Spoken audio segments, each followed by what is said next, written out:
আজকের ভিডিওটা অন্যান্য ভিডিওর তুলনায় একদম আলাদা হতে চলেছে, কারণ ভিডিওতে এমন 6টা টিপস বলবো যেগুলো তোমাদের পড়াশোনায় ডিস্ট্রাকশন, স্ট্রেস, ওভার থিঙ্কিংকে দূরে সরিয়ে মোটিভেট করে মন দিয়ে পড়তে বসাবে। ভিডিওটা প্রত্যেকটা বোর্ড এক্সামের স্টুডেন্টদের জন্য দারুণ হেল্পফুল হতে চলেছে।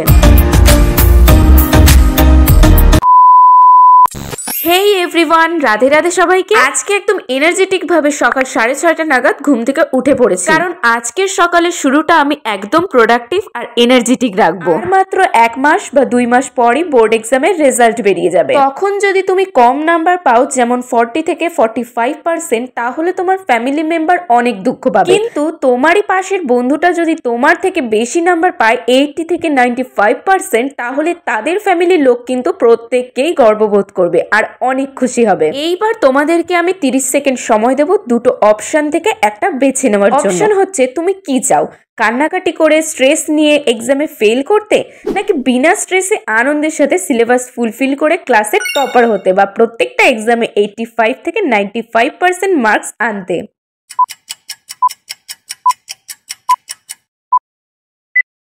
আশা করছি 5 সেকেন্ডের মধ্যেই তোমরা তোমাদের ডিসিশনটাকে বেছে নিয়েছো। এইদিকে দেখো, আমি আগের দিন রাত্রে টু ডু লিস্ট বানিয়ে রেখেছিলাম যে আজকে আমি কি কি করব, আর প্রত্যেকটা রুটিন মাফিক কিন্তু আমার চলছে, আর ঠিকঠাক ভাবেই আমি চেষ্টা করছি প্রত্যেকটা করার জন্য। তো যেটা বলছিলাম, তোমরা যদি ফার্স্ট অপশনটাকে চুজ করে থাকো, তাহলে বলবো এই ভিডিওটা এখানে স্কিপ করে যাও আর চলে যাও ইনস্টাগ্রাম আর ফেসবুকে সময় কাটাতে। আর যদি সেকেন্ড অপশনটা বেছে নিয়ে থাকো, তাহলে নো টেনশন, আমি আছি তো। আজকের ভিডিওর টপিকটা সব থেকে আলাদা হতে চলেছে। আজকের ভিডিওতে তোমাদেরকে বলবো আমাদের প্রত্যেকেরই পড়তে বসতে গেলে যে কমন প্রবলেমগুলো হয় সেগুলোরই সলিউশন। 6টা এমন টিপস বলবো যেগুলো তোমাদের মোটিভেট করেই ছাড়বে। আর লাস্ট টিপসটা হতে চলেছে বোনাস টিপস, তাই স্কিপ করলে কিন্তু একদম চলবে না। ভিডিওর মাঝে কিন্তু অলরেডি একটা টিপস বলা হয়ে গেছে। এইবার নিশ্চয়ই ভাবছো কোন টিপস বললাম আবার। না, অত মাথা ঘাটাতে হবে না, আমিই বলে দিচ্ছি। ভিডিও শুরুর দিকে কিন্তু আমি তোমাদেরকে 30 সেকেন্ড সময় দিয়েছিলাম দুটো অপশনের মধ্যে একটা বেছে নেওয়ার জন্য। তার মধ্যে অনেকেই ফার্স্ট অপশন চুজ করেছো, আর যারা সেকেন্ড অপশনটা চুজ করেছো তারা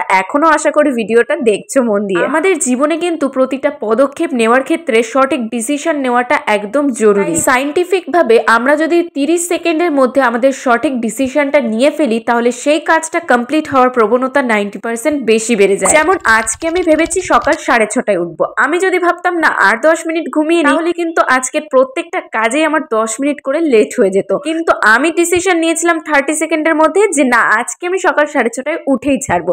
তাই ঝট করে উঠে পড়েছি, আর কাজটাও কিন্তু আমি পুরো কমপ্লিট করে ফেলেছি। তো ফার্স্ট প্রবলেমের সলিউশনটা তো হয়েই গেছে। পড়তে না হয় বসেই পড়লাম, কিন্তু পড়বোটা কি? সিলেবাস তো এখনো কিছুই কমপ্লিট হয়নি, আর মাত্র 2 দিন পরীক্ষার বাকি। পড়তে বসার পর কিন্তু এই কমন প্রবলেমটা আমাদের প্রত্যেকেরই হয়। সেকেন্ড টিপসটার নাম চলো দেওয়া যাক সিলেবাস প্রবলেম। পড়তে বসার কথা, তাই বসে পড়লাম। বই খোলার কথা, খুলে ফেললাম। পৃষ্ঠাও এদিক ওদিক করে কোনো একটা না হয় শুরুও করে দিলাম। এইরকম করলে কিন্তু সিলেবাসের আগা মাথা কিছুই বোঝা যাবে না। তাই সবার প্রথম কাজ হবে আমাদের বইয়ের সূচিপত্রটা খুলে প্রত্যেকটা চ্যাপ্টার একটা পৃষ্ঠায় পরপর লিখে ফেলা। এবার নিশ্চয়ই বলবে প্রত্যেকটা চ্যাপ্টার ওয়াইজ টেক্সট বুক থেকে পড়ার তো এখন সময় নেই, মাধ্যমিকের তো অলরেডি শুরু হয়ে গেছে। ওয়েট, সলিউশন আছে। একটু আগে যেই বললাম না তোমাদেরকে চ্যাপ্টারগুলো লিস্ট করতে, এইবার চলো ফার্স্ট চ্যাপ্টারটা ইউটিউবের সার্চ বাটনে লিখে তার পাশে লেখো ইম্পর্টেন্ট কোয়েশ্চেন। ব্যাস, প্রচুর ইম্পর্টেন্ট কোয়েশ্চেন চলে আসবে। ওইগুলো এবার খাতায় নোট ডাউন করে ফেলো। সেইগুলো যদি কমপ্লিট হয়ে যায়, তারপর সেই চ্যাপ্টারের নামের পাশে লেখো প্রিভিয়াস ইয়ার কোয়েশ্চেন।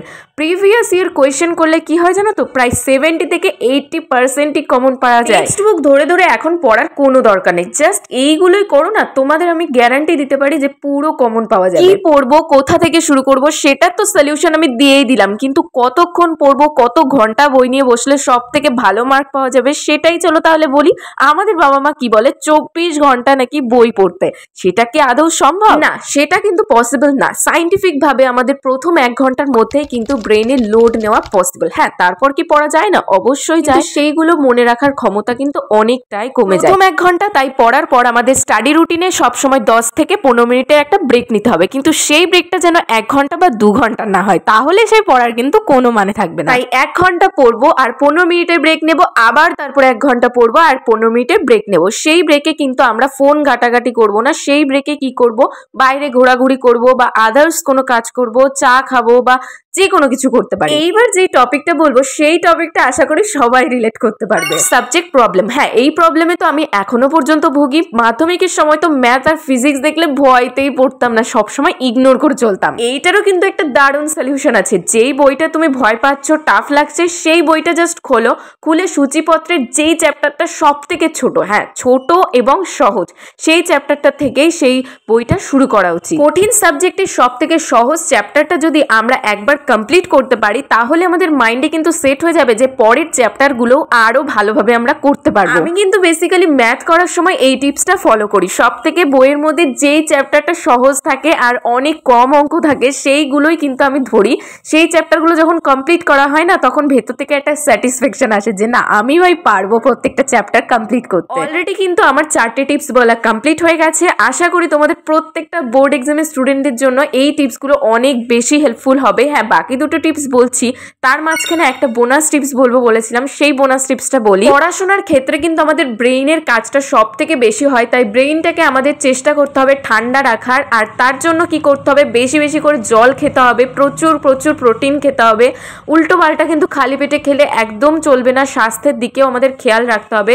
তাই আমি কিন্তু সকালবেলায় এক্সারসাইজ করার পর খেজুর, বাদাম, কিশমিশ, ছাতু, দুধ এগুলো খেয়ে নিয়েছি।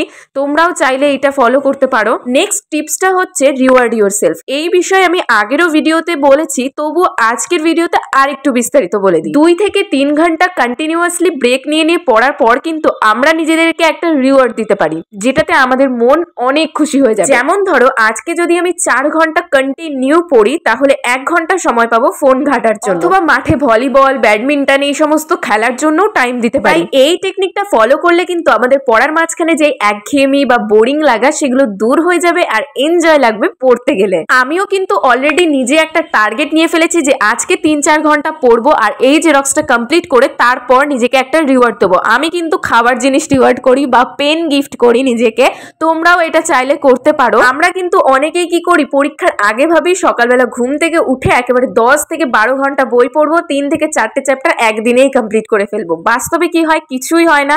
দিন শেষে কোনো চ্যাপ্টারই কমপ্লিট হয় না, উল্টে আরো হতাশায় ভুগি। আর বাস্তবে কি ভাবি, আমাদের দ্বারা কিছুই হবে না, কোনো চ্যাপ্টার তো কমপ্লিট করা হলোই না, তাহলে ফেলই করে যাব। এইটা কিন্তু অ্যাকচুয়ালি সেই প্রবলেম না, এটা আমাদের মেন্টাল প্রবলেম। কারণ আমরাই তো নিজেরা নিজেদেরকে বড় বড় টার্গেট দিয়ে ফেলি, যেগুলো বাস্তবে তো কমপ্লিট করা সম্ভবই না। তাই যখনই কমপ্লিট হয় না আমরা ভয় পেয়ে যাই। এই ভুলটা কিন্তু আমিও বহুবার করেছি। সবসময় ভাবতাম কি 10 ঘন্টা 15 ঘন্টা পড়ে নেবো, পুরো সিলেবাস কমপ্লিট হয়ে যাবে, রাত জেগে পড়ে নেবো, পুরো বইটা কভার হয়ে যাবে। তাই সবসময় কি করতে হবে, ছোট ছোট টার্গেট রাখতে হবে আর দেখতে হবে সেইগুলো তোমার পক্ষে কমপ্লিট করা পসিবল। যেমন ধরো প্রথম 1 ঘন্টায় আজকে টার্গেট নিচ্ছি প্রিভিয়াস ইয়ার কোয়েশ্চেন গুলো সমস্ত কমপ্লিট করব। এইরকম টার্গেট যদি নিই আমাদের সমস্ত প্রিভিয়াস ইয়ার কোয়েশ্চেন কিন্তু কমপ্লিট হয়ে যাবে। তোমরা আশা করি ভিডিওতে দেখতেই পাচ্ছ যে আমি কিন্তু মক টেস্টও দিচ্ছিলাম এই 1 ঘন্টার মধ্যে, যে সমস্ত মক টেস্ট দিয়ে যেইগুলো ভুল হবে সেগুলো সমস্ত নোট ডাউন করবো। তোমরাও এটা অ্যাপ্লাই করতে পারো। এই মক টেস্ট গুলো দিলে কিংবা টেক্সট বুক সলভ করলে, যেমন ধরো এই বোর্ড এক্সামের স্টুডেন্টদের জন্য এবিটিএ, ডব্লিউবিটিএ বা স্কুল থেকে তোমাদের যে টেস্ট পেপার গুলো দেয় সেগুলো সলভ করলে কি হয়, পরবর্তীতে যখন আমরা পরীক্ষায় বসি আর প্রশ্নগুলো পাই,